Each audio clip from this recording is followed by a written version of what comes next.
You're listening to The Scrimmage with Daniel Hargrove and Justin Damasiewicz.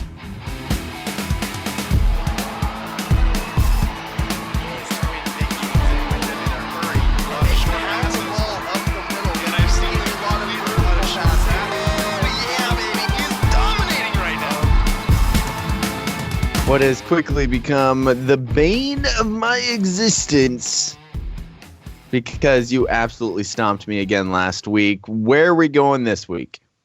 I think you might have a chance to not come out looking really bad. But they're not easy questions, but I feel like it's things that you might know. Okay, so it is Stump Daniel is what we're talking about, which is brought to you by the law office of Jeffrey A. Damasiewicz. Thank you so much for sponsoring this segment and helping us bring this show to all of you guys for free. We so appreciate it. And this segment was requested specifically to be a weekly segment by the law office of Jeffrey A. Damasiewicz, and it's making life hard, not gonna lie. Especially last week when I was going through and editing the videos that we post on YouTube. I was so dejected already that day because our internet problems were so brutal and so bad. And I was just having such a crappy day. And you were like, hey, I'm going to make Daniel's life even worse right now. You know, when we decided as a group to make this a weekly segment because the sponsor asked for it, I just want you to know I didn't have any influence in that. I definitely did not call up the sponsor and say, hey, this is the segment that I would like to do every week. That's not what happened. Okay. It was completely. You've mentioned that so many times that now I'm starting to second guess it. Yeah, no, that's definitely what happened. Okay. So this is going to be a special Seahawks draft edition of Stump Daniel. And the way that I arrived at this was I started thinking back over the course of time with Pete Carroll and John Schneider since they came into the Seattle organizations in 2010.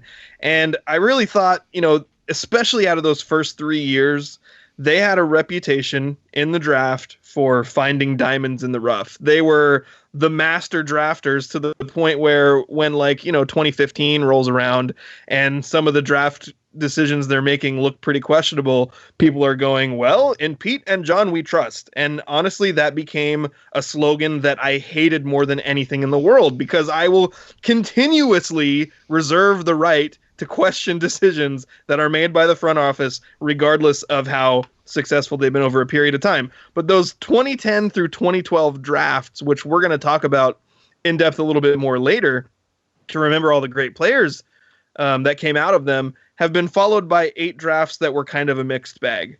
So what I'm going to do... I don't want to mess up your questions. Am I allowed to look up the 2010 through 2012 drafts right now just so I can have it in front of me for discussion later? Or should I wait? You should wait. Most of the information that you need from 2010 to 2012, I'm going to give you when we get to that point. Okay. Gotcha. All right. So what I'm going to do, Daniel, and I'm going to be looking at your eyes to see if you're trying to cheat. Okay. Hey, I want to say I wasn't even on video last week and I didn't cheat. You obviously didn't cheat last week. Okay. I'm going to go through. I've got a list of 10 players that have been drafted by the Seahawks between 2014 and 2019. I'm going to give you the year they were drafted, the round they were drafted, their position group, and the college that they attended. And you have to try to guess the player. All right, and this was 14 through 19? 14 through 19. Okay. We're going to start in 19 and I'm going to work my way backwards, okay? Here's your first player. I feel like there's 10 of these. We'll stick with the formula that we did last week, okay? We're going to grade it like it's a college test. So if you get 10 of them right, it's an A+. If you get 9 of them right, it's an A-. If you get anything less than 6 right, then you fail. But I think I do feel like these are all names you're going to know. I'm not throwing anybody at you that's massively random, okay? Okay. All right. 2019, second round, defensive back out of Utah. Second round defensive back out of Utah in 2019. Marquise Blair. Marquise Blair is correct. Daniel, you have gotten the first one right. It was probably the easiest one on the board. Okay. 2018.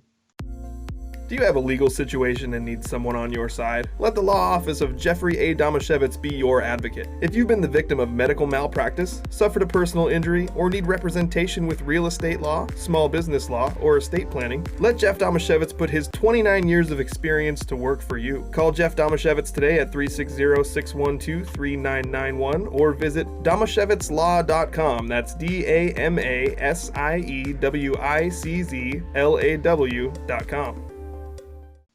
Third round defensive lineman out of USC. 2018, third round defensive lineman USC. Rasheem Green. Rasheem Green, you're 2 for 2. All right. Now I'm getting a little nervous here. All right. Now we're going to stay in 2018, but we're going to the 5th round. Ooh. And we have a defensive back out of Oklahoma State. 2018, 5th round defensive back, Oklahoma State. Trey Flowers. Oh my goodness, 3 for 3. Daniel, you are on a roll. We're moving on to number 4. Going back to 2017, and we're going all the way into the 7th round. We have a running back from Oklahoma State. Who is the running back from Oklahoma State in the 7th round? Oh, come on. That's Chris Carson. It's Chris Carson.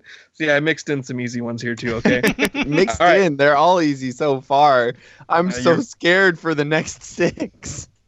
Okay, no, you shouldn't be scared. If you got those ones, I feel like, well, I mean, it might be harder the further back we go. But we're staying in 2017 for this one, okay? You're trying to go 5 for 5. 7th round, wide receiver out of East Central. Oh, that's David Moore. David Moore! Andrew, have you known all of these two? No, I've known like half of them, but also East Central what? East Central. The college is called East Central, and it's the located. epitome. It's the epitome of a directional school. They don't even throw a state in there. It's just East Central. It is located in Oklahoma, in case you were wondering. It's called East Central University. It would be kind of cool if it were just East Central State with no actual name, but Okay, Blue Mountain State. Daniel. If you get this one, you lock up a D-, no matter what else happens. Better than last week. And I feel like you have a pretty good shot at getting this one, okay? 2016, 1st round, offensive lineman out of Texas A&M. Oh, that's Jermaine Ifedi. Oh, my goodness, he's 6 for 6. This is the upset of the century right now, folks. You have no idea. And actually, the further we get through this, the more I'm switching from Stump Daniel mode, and I'm starting to hope that he gets them. Because if he runs the table, I'm going to be so impressed that I'm going to take the bottle of scotch that I won from Andrew in my bet last week, and I'm going to give it to Daniel. If you get all 10, you're going to get my scotch, okay? Okay. Staying Lot in to play for. Lot to play for. We're going to stay in 2016. 3rd round, tight end, Ohio State. Nick Bennett. Nick Bennett! Oh my goodness, he's got 7 in a row. I can confirm, based on the fact that he hasn't stopped fist pumping for the last 5 minutes, that he is not cheating, because it's literally impossible for him to use his mouse right now, okay? All right, we're moving on to number 8. 2015, 2nd round, defensive lineman out of Michigan. Malik. Oh, you got your first one wrong. I'm devastated. It's Frank Clark. No! 2015, 2nd round defensive lineman out of Michigan was Frank Clark. At the moment, you're 7 out of 8. I went too quick. Maybe we can tell us later. Oh, no.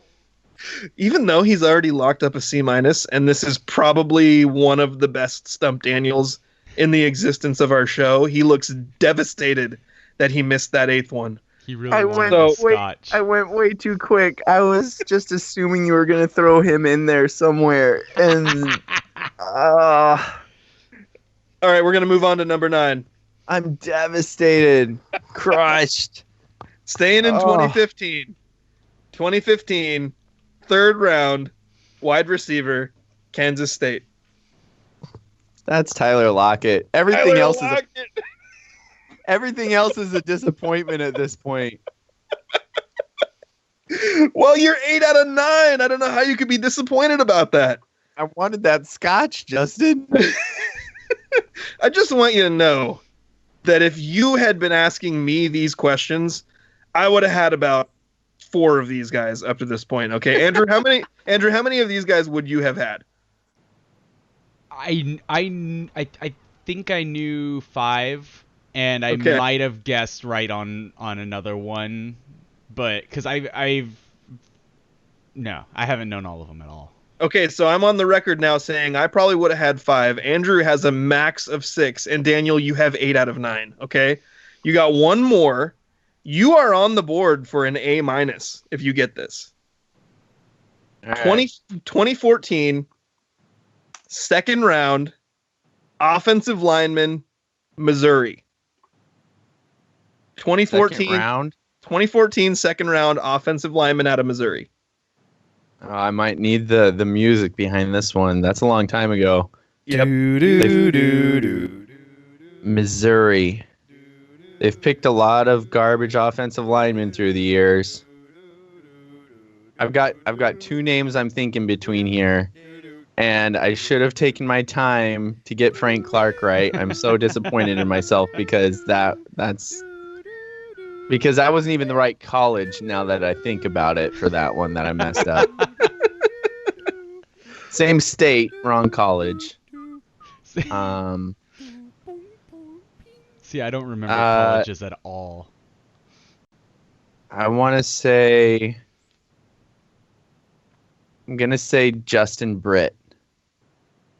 Justin Britt is correct. You are 9 out of 10. If you had taken 5 seconds to think about Frank Clark, you would be enjoying a bottle of scotch next week. But instead, you got 9 out of 10.